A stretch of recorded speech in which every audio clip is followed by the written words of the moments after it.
परिषद शिवसेना ठाकरे गटाच्या उमेदवारीसाठी मी काम करणार नाही।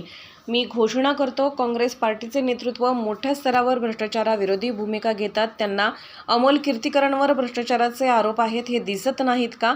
शीर्ष नेतृत्वाकडून मी अपेक्षा करतो अशा उमेदवारासंदर्भात ते भूमिका घेतीलच। मला वाटतं पक्षश्रेष्ठींना प्रस्थापित नेत्यांची आणि कार्यकर्त्यांची कोणतीही चिंता नाही राहिली आहे असं माझं मानणं आहे।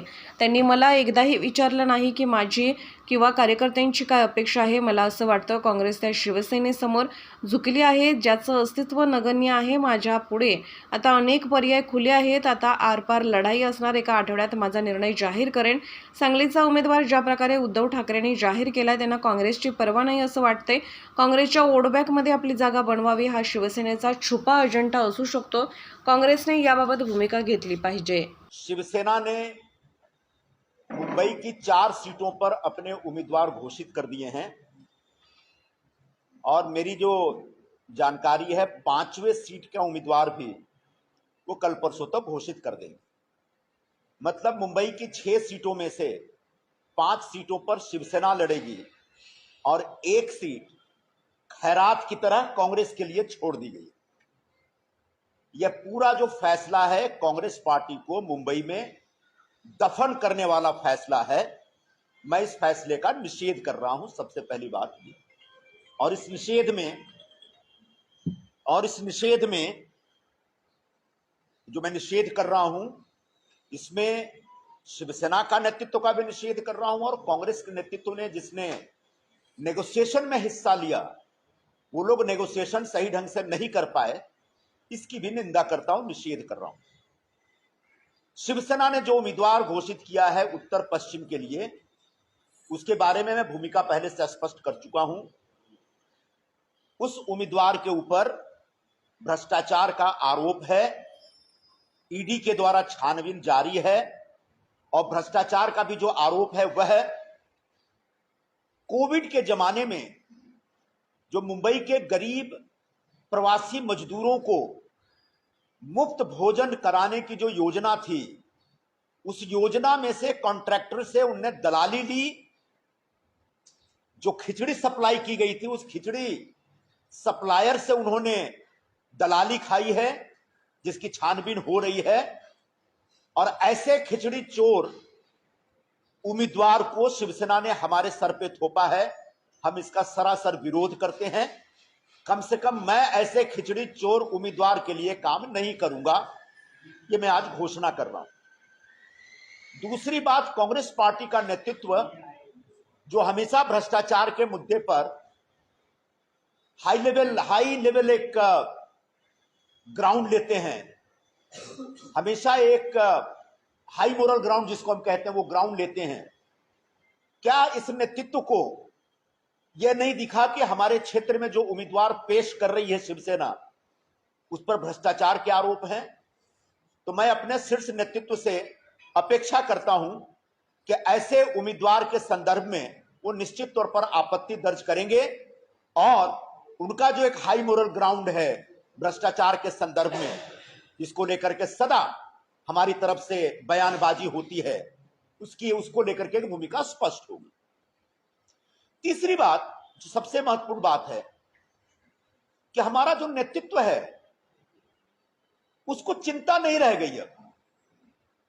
जो मुंबई में या पूरे देश में जो कांग्रेस के कार्यकर्ता हैं या कांग्रेस का कहीं स्थापित नेतृत्व है, उस नेतृत्व की शायद कोई चिंता नहीं रह गई।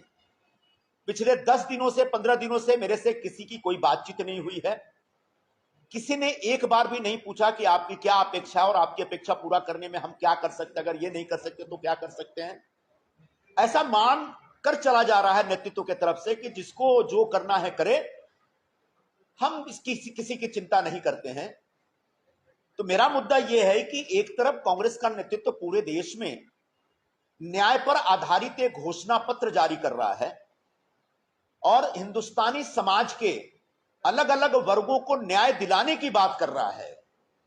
ठीक उसी वक्त उसके अपने कार्यकर्ताओं के साथ न्याय हो रहा है कि नहीं, उसके अपने जो स्थापित नेतृत्व हैं उनके ऊपर कोई अन्याय हो रहा है कि नहीं, इसकी चिंता नहीं है।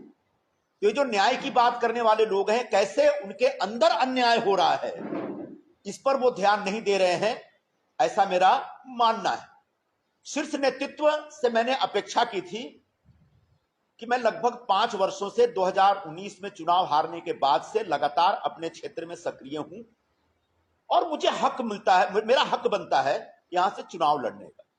लेकिन शिवसेना ने दबाया और हम दबते चले गए और आखिरकार आज दृश्य यह है कि हम पूरी तरह से उस शिवसेना के सामने सरेंडर हो गए हैं जिसकी अपनी कोई अब वक़्त नहीं रह गई है।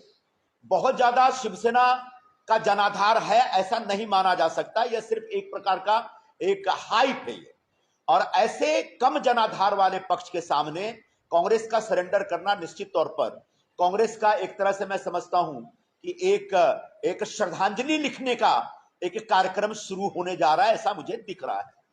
मैं अपने शीर्ष नेतृत्व से इतना ही कहना चाहूंगा कि मैं एक आध हफ्ते ज्यादा से ज्यादा अब इंतजार करूंगा।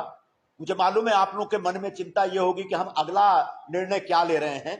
मैं साफ साफ कहना चाहता हूं कि मेरे सामने अब सारे विकल्प खुले हैं, मैं विकल्पहीन स्थिति में नहीं हूं। अब जो होगा आर पार होगा और आने वाले एक आध हफ्ते में इस प्रकार की घोषणा आपको सुनने को मिल जाएगी। तब तक के लिए मैं निश्चित तौर पर अपने नेतृत्व की जो भी एक उनके मन में हमारे जैसे तमाम कार्यकर्ताओं के लिए जो भावना है उस भावना का इंतजार किया जाएगा। अब इससे ज्यादा इंतजार करने का वक्त, एक हफ्ते से ज्यादा वक्त नहीं दिया जा सकता।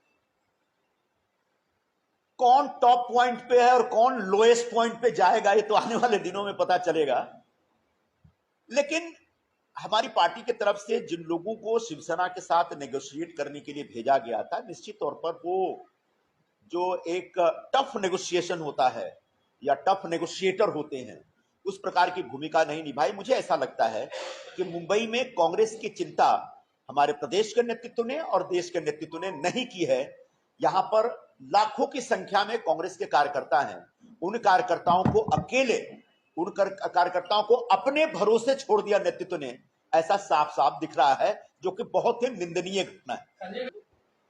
मैं तो बता रहा हूं कि जो हमारा शीर्ष नेतृत्व है पूरे नेतृत्व का फेलियर है। अच्छा, उत्तर पश्चिम मुंबई के लिए मैंने भी सुना था कि ऊपर से बातचीत हुई है और कोई रास्ता निकलेगा।